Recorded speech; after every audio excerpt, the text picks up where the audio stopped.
مسكت يد أخوي المكسورة عشان ما يصيرش فيها نسبة الكسور أعلى. ولا حدا يعني أصر علي إنه لازم أنزل بالمسيرة عشان أقاوم، بس أنا لما أشوف كل يوم مستوطن بيسبح بأرضي وقاعد في أرضي بيلعب وأنا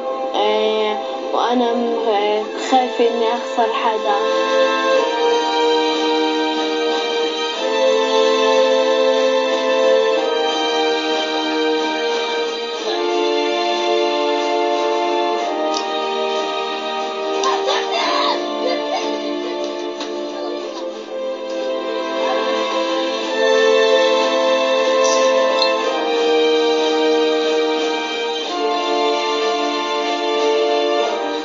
ذهبت أمها لتكون معها لأنها قاصر.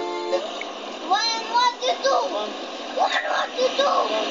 لا ما أدخل أنام. وين وديتوه؟ لا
Bonjour à tous. Comme je viens de tomber sur cette petite vidéo qui parle de Aïd Tamimi, je me suis dit je vais faire une petite vidéo pour lui faire un peu de publicité à cette petite palestinienne. L'histoire de cette adolescente blonde palestinienne aux cheveux bouclés avait fait le tour du monde via les réseaux sociaux. Dans une vidéo, on peut la voir en compagnie de sa cousine Noor Nadji, en train de hurler sur des soldats israéliens armés de mitraillettes qui surveillaient la zone de Nabi Saleh, leur village au nord de Ramallah. Dans la vidéo, on voit clairement les deux adolescentes en train d'envoyer des coups de pied et des gifles sur les deux soldats qui décideront de s'éloigner. Ça, vous avez vu un petit extrait tout au début de la vidéo. Se sentant humilié par cette vidéo, l'armée israélienne décidera finalement d'arrêter cette jeune adolescente, Aïd Tamimi. Et dans la nuit du 18 au 19 décembre, des soldats israéliens se rendront dans la maison de sa famille pour l'emmener menottée. Une arrestation qui, bien entendu, avait été filmée par l'armée israélienne cette fois-ci. Puis Aïd Tamimi aurait comparu le 20 décembre devant un tribunal militaire israélien. Elle était poursuivie pour avoir agressé un soldat, j'allais dire plusieurs soldats, comme vous l'avez vu dans la vidéo, mais bon. C'est une enfant qui veut défendre son peuple. Depuis son arrestation, de nombreuses photos de la jeune adolescente circulent sur les différents réseaux sociaux. Une pétition en ligne aurait été lancée exigeant sa libération. Précisons tout de même que depuis ses 9 ans, comme vous l'avez vu dans la la vidéo, là, Aïd Tamimi participe à plusieurs actions contre les colons et surtout les soldats israéliens, largement soutenus par sa famille, hein, qui, comme vous l'avez remarqué, filmait régulièrement ses actes hein, militants. Son père, qui avait déjà lui aussi été emprisonné à de nombreuses reprises pour sa résidence non violente, encouragera sa fille à continuer dans cette voie. En 2013, elle avait fait la couverture du New York Times Magazine, hein, alors qu'elle et sa famille affrontaient dans des manifestations hebdomadaires les colons voisins contre la privatisation de l'eau qui les affecte ainsi que leur récolte, hein, puisque on installe des colonies mais on coupe l'eau au village palestinien. Bah oui, ça je ne pense pas que nos médias vont nous le dire. Bah, l'armée israélienne, qui était jusqu'à présent confrontée à des adultes qui leur jetaient des pierres, sont désormais en face de jeunes enfants, hein. Je dirais des adolescents qui les agressent verbalement devant les caméras du monde entier, hein. Surtout des jeunes filles, hein. Les colons israéliens qui occupent ces terres palestiniennes en ressentent de l'humiliation. L'armée israélienne souhaite emprisonner Aïd Tamimi pour servir d'exemple aux autres adolescentes qui seraient tentées de suivre le même exemple, hein. Ces adolescentes palestiniennes ont choisi la manière pacifiste pour affronter Israël, mais leur activisme servira-t-il vraiment à quelque chose, hein? Certes, l'armée israélienne peut perdre la bataille médiatique, mais pas celle de l'occupation coloniale, hein, qui, comme vous le savez, semble s'accélérer depuis plusieurs années, hein. J'ai bien peur que cette icône palestinienne, Aïd Tamimi, ne soit qu'une mode passagère, hein. Oui, c'est dommageable, mais bon.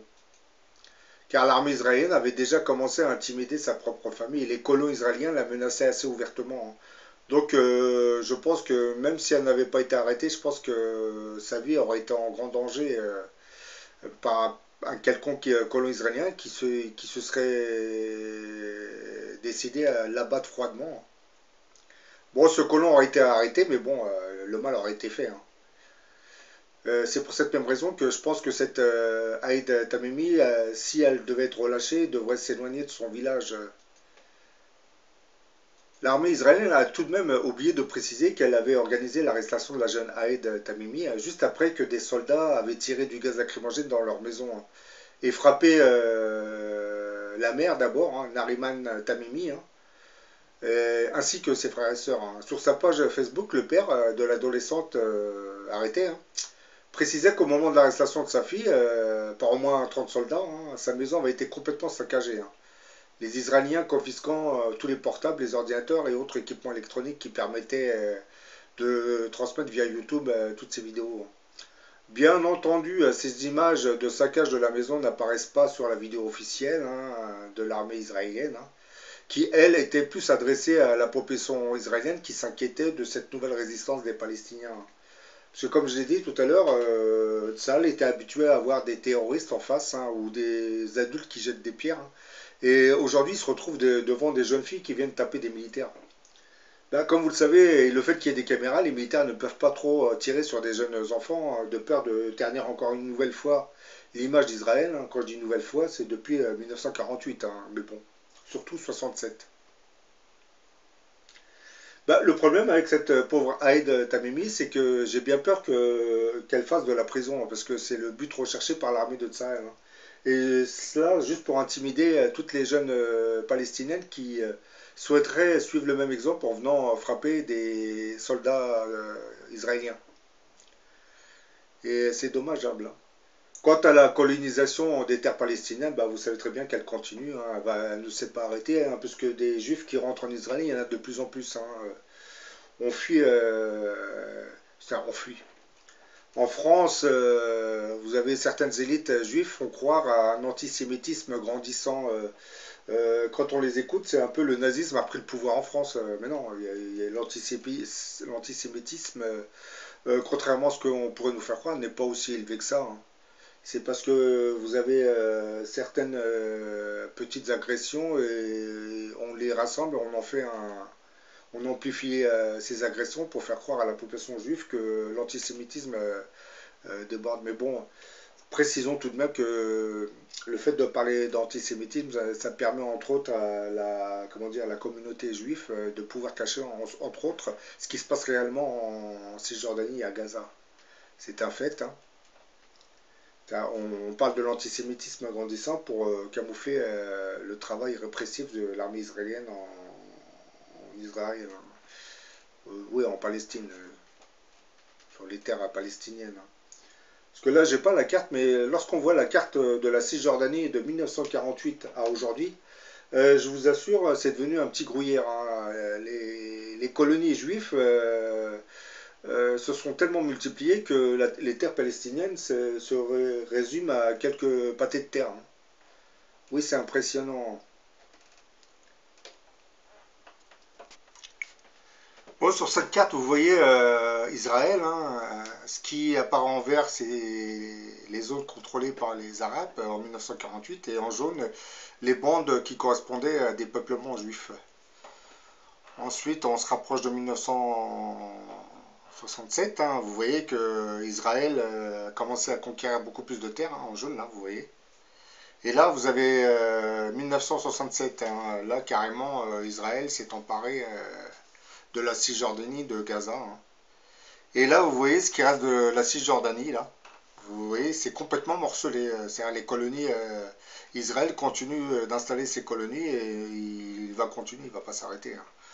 Donc, j'ai bien peur que les images que nous diffusait la petite Ahad Tamimi, hein, ne soient que passagères, puisque Israël se contrefout complètement de l'impact médiatique de ces images, hein, puisqu'elle fait ce qu'elle veut, hein, elle n'obéit même pas aux injonctions de l'ONU, hein, qui lui demandent quelquefois d'obtempérer, mais elle refuse d'obéir, et personne ne va la sanctionner, Israël. Hein. Surtout depuis qu'on sait que la diaspora juive contrôle l'économie, du moins surtout les banques de notre planète, qu'on évite de trop chagriner Israël.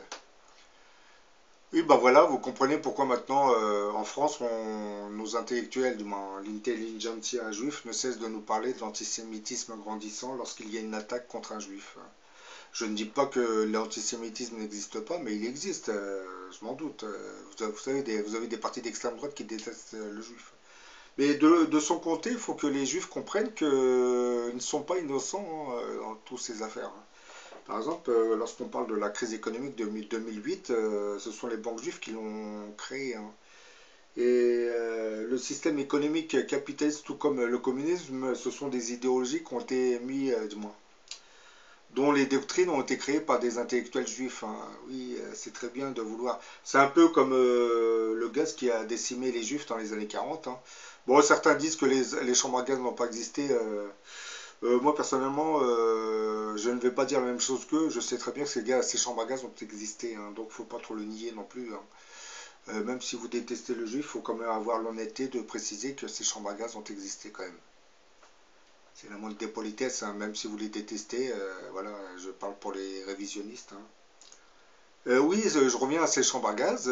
Oui, mais dans une vidéo, j'avais parlé, j'avais fait une comparaison entre les crématoires qu'on trouvait dans certains camps de concentration et le culte de Baal que pratiquaient les Hébreux il y a cela plusieurs milliers d'années. Hein.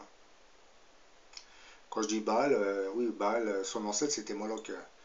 Lorsque les Hébreux pratiquaient des sacrifices, hein, bah oui. Donc c'était une manière de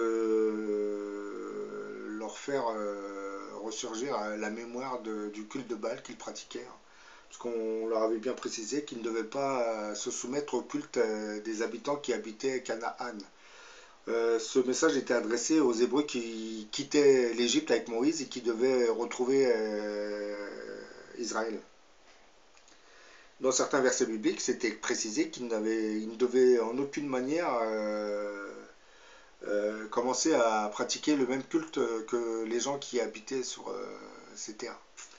Bah, qu'est-ce qui s'est passé? C'est que les Israéliens ont approché Canaan, hein, ils ont commencé à trouver que les filles de certaines de ces tribus étaient très belles. Ils se sont mariés avec et après, par la suite, ils ont succombé à leur charme et à leur culte idolâtre. Oui, je reviens à ce que je disais, parce que c'est très bien de parler de gaz de combat, du moins le gaz de combat et surtout le gaz qui a décimé les juifs dans les camps. Mais bon, faudrait préciser que vous avez déjà un juif allemand très bien connu qui avait mis au point les gaz de combat, hein, Fritz Haber. C'était un juif allemand. Et oui, il faut préciser beaucoup de choses, hein, parce que c'est bien de nous dire qu'ils subissent l'antisémitisme, mais bon, faut préciser que vous avez des intellectuels juifs qui mettent au point des armes assez terrifiantes quand même. Bon voilà, j'ai fait cette vidéo pour faire un peu de publicité à cette petite Ahad Tamimi. Hein. Bon, je pense pas que ça va la libérer de la prison, mais bon, c'est pas grave, ça passe sur la toile internet, hein. C'est un plus pour elle. Bon, je vous dis à la prochaine pour une autre vidéo.